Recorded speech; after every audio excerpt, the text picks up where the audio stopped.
Hello friends, good morning. Part 1 already हम discuss कर चुके हैं कि curriculum reforms in school mathematics. वो पार्ट 1 में था कि कैसे कि करिकुलम रिफॉर्म क्या होता है और उसका ऑब्जेक्टिव क्या है स्कूल मैथमेटिक्स में। और ये था कि बैकग्राउंड ऑफ स्कूल मैथमेटिक्स क्या है, जैसे कि प्री इंडिपेंडेंस में क्या था एंड पोस्ट इंडिपेंडेंस में क्या था, सब्जेक्ट क्या क्या था। तो आज जो हम डिस्कशन करने वाले हैं वो अदर जो पॉइंट्स बाकी रह गया था उस पार्ट में, उसको हम कंप्लीट करेंगे। So let's see. Point of discussion आज का है कि principles for school mathematics curriculum reform by NCF 2005। ये आपका सिलेबस में है, यूनिट 1 का लास्ट बिट में है। प्रिंसिपल, ऑब्जेक्टिव्स, करिकुलम रिफॉर्म क्या है, आप चेक करना। देखते हैं, चलो प्रिंसिपल्स फॉर स्कूल मैथमेटिक्स क्या है। यहाँ पर 6 प्रिंसिपल्स है स्कूल मैथमेटिक्स का। First one is equity. Equity क्या है, जैसे कि हमको पता है एजुकेशन सिस्टम में इक्विटी का मतलब है जैसे कि हम एक बेसिक डिफरेंस होता है इक्वालिटी एंड इक्विटी। सब हर कोई यहाँ पर थोड़ा कंफ्यूज हो जाता है कि इक्वालिटी एंड इक्विटी क्या है। इक्विटी एंड इक्वालिटी के अंदर जो डिफरेंस है वो है कि इक्वालिटी जो होता है वो हम सबको जो चीज़ देते हैं इक्वली देते हैं, बट इक्विटी में क्या होता है हम नीड के हिसाब से देते हैं। मतलब अगर कोई बच्चा उसका नीड ज़्यादा है तो हम वहाँ पर ज़्यादा देते हैं, फोकस करते हैं। तो इक्विटी एंड इक्वालिटी के अंदर एक ही बेसिक डिफरेंस है, वो है नीड। सो देखते हैं इक्विटी क्या है। Principle, excellence in mathematics education requires equity, high expectations and strong support for all students. Mathematics education में जो एक्सीलेंस लाने के लिए इक्विटी चाहिए, क्योंकि जो high expectation and strong support for all student होता है, जैसे कि क्लासरूम में हम जानते हैं individual differences there. So as a teacher हमको इंडिविजुअल डिफरेंस के हिसाब से हमको अप्रोच यूज करना है कि जैसे कि ऐसे अप्रोच यूज करना है जो अप्रोच हर कोई इंडिविजुअल को वो अप्रोप्रिएट होना चाहिए। तो जो एक्सपेक्टेशंस है स्ट्रॉन्ग सपोर्ट स्टूडेंट के लिए चाहिए वो हम इक्विटी के थ्रू से दे सकते हैं। इक्विटी के थ्रू से हम फोकस कर सकते हैं, इंडिविजुअल फोकस अटेंशन दे सकते हैं बच्चे के लिए। Next is curriculum. Curriculum is more than a collection of activities, it must be coherent, focused on important mathematics and well articulate across the grades. Curriculum जो होता है कि ये totality experience of the student होता है, जो बच्चे school में गेन करता है टोटल एक्सपीरियंस। तो करिकुलम का मतलब नहीं है कि ओनली क्लासरूम में क्या हो रहा है, outside of the classroom also. So curriculum ऐसा होना चाहिए कि जो उसके जो कलेक्शन होता है, जो activities, all kinds of activities का कलेक्शन होना चाहिए। एंड जो हमारे मैथमेटिक्स का होता है, जो इम्पोर्टेंट ऑफ मैथमेटिक्स होता है, एंड जो भी हम टॉपिक उसमें इंक्लूड करते हैं और जो रियल लाइफ एग्जाम्पल हम इंक्लूड करते हैं, या फिर जैसे कि ये बोला कि टोटल एक्टिविटीज़, जैसे कि क्लासरूम का एक्टिविटीज़ को छोड़ के प्लेग्राउंड में जो एक्टिविटीज़ हो रहा है, या फिर स्कूल के अंदर कुछ गार्डन हुआ, कुछ एक्टिविटीज़ हो रहा है, तो वहाँ से कैसे मैथमेटिकल नॉलेज हम डेवलप कर सकते हैं बच्चे का, तो वो सब पॉइंट को फोकस करना चाहिए करिकुलम में। Next is teaching. Effective mathematics teaching requires understanding what students know and need to learn, and then challenging and supporting them to learn it well. Teaching जो होता है वो टीचर का एक बिग रोल होता है, एक इम्पोर्टेंट एंड प्राइमरी रोल होता है कि as a teacher should know about the students knowledge और level of understanding. And second thing is जो बच्चे होते हैं उनका नीड क्या है, एक्चुअली वो नीड के बेसिस से पढ़ाना चाहिए, और उसका जो प्रीवियस नॉलेज क्या है, वो पहले से क्या उनको पता है, जो कि वो एक टीचर, वो एक गुड टीचर हम बोल सकते हैं, वो हो सकते हैं, वो होता है कि जो प्रीवियस नॉलेज को उनका जो प्रैक्टिकल नॉलेज टुडे और रिसेंट नॉलेज से कनेक्ट कर सकते हैं, तो उसको हम गुड टीचिंग बोलते हैं।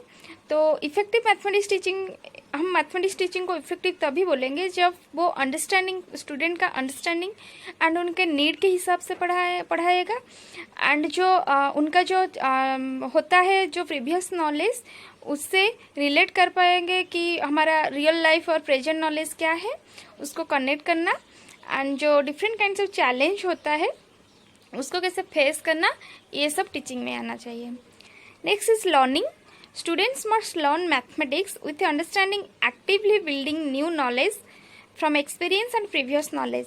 लर्निंग ऐसा नहीं होना चाहिए कि अभी जो है हम पढ़ लेंगे, ऑलरेडी अगर हम पढ़ चुके हैं तो भी हम रिपीट कर लेंगे, नहीं। लर्निंग मैथमेटिक्स का ऐसा होना चाहिए जो प्रीवियस नॉलेज है उससे वो न्यू एक्सपीरियंस कैसे गेन करेंगे, बिल्ड करेंगे, एंड जो मैथमेटिक्स का जो भी अंडरस्टैंडिंग होता है वो कैसे एक्टिवली गेन करेंगे, एंड जो न्यू नॉलेज होता है उस प्रीवियस नॉलेज रिपीट ना करके न्यू नॉलेज कैसे गेन करेंगे। Next is assessment. Assessment should support the learning of important mathematics and furnish useful information to both teachers and students. Assessment जो होता है वो जैसे कि हम बेसिकली बोलते हैं, if will compare about summative and formative assessment, then formative assessment is more effective because here continuously teacher will assess the students understanding, students knowledge. So assessment जो होता है it should support the learning of important mathematics. ये जो mathematics का important जो learning होता है उसे सपोर्ट करना चाहिए, and useful information of both teachers and students. Only learning के हिसाब से असेसमेंट नहीं करना है, हमको जो हमारे जो टीचर्स एंड स्टूडेंट्स का जो इन्फॉर्मेशन होता है, जैसे कि हम बोलते हैं मैथमेटिक्स क्लासरूम में कम्युनिकेशन ज़्यादा नहीं होता है क्योंकि प्रॉब्लम बेस्ड होता है आइदर, या फिर टीचर और स्टूडेंट बोथ आर बिजी हो जाते हैं कि कैसे सॉल्व करेंगे। नहीं, वो कम्युनिकेशन जो होता है, जो बॉन्डिंग होता है बिटवीन स्टूडेंट एंड टीचर, या फिर स्टूडेंट का जो नीड होता है तो वो इंटरेक्शन थ्रू से ही डेवलप हो सकता है, उससे कैसे हम फोकस करेंगे। Next, curriculum reform by NCF 2005। So curriculum reform जो है एनसीएफ 2005 हमारा क्या कह रहा है कि एनसीएफ 2005 जो है वो नेशनल करिकुलम फ्रेमवर्क, जो ये 4th फ्रेमवर्क है, क्योंकि यहाँ से पहले से 3 फ्रेमवर्क हो चुका है जो मैं प्रीवियसली वीडियो में बोली हूँ। It reiterate the values enshrined in our constitution, reduction of curricular burden on children, ensuring quality education for all, and systematic changes as markers of curricular reform. It recognizes the primacy of children's experiences, their voices, and their active involvement in the process of learning. Learning at school should be such that children can construct knowledge from experiences and environment. Curriculum, national curriculum framework focus बहुत सारे कुछ point में बोले हैं, अच्छे point में, जैसे कि वो फर्स्ट पॉइंट बोले हैं कि जो हमारा करिकुलर का बर्डन होता है बच्चे के लिए जो बर्डन होता है करिकुलर का, सब्जेक्ट का, सिलेबस का, वो रिड्यूस करना है।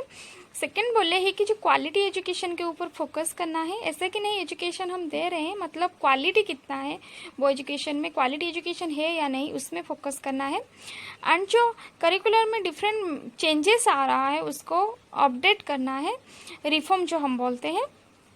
And it recognises the primacy of children's experience को ज़्यादा फोकस कर रहा है, जैसे कि लर्निंग बाय डूइंग, जो भी हम नॉलेज देते हैं बच्चे को वो कैसे लर्निंग बाय डूइंग थ्रू से होगा, वो वहाँ से नॉलेज कैसे चिल्ड्रन जो होते हैं, बच्चे जो होते हैं वो कैसे एक्सपीरियंस गेन करेंगे, practical experience. And their involvement, student का जो इन्वॉल्वमेंट होता है इन लर्निंग प्रोसेस वो कैसे डेवलप होगा।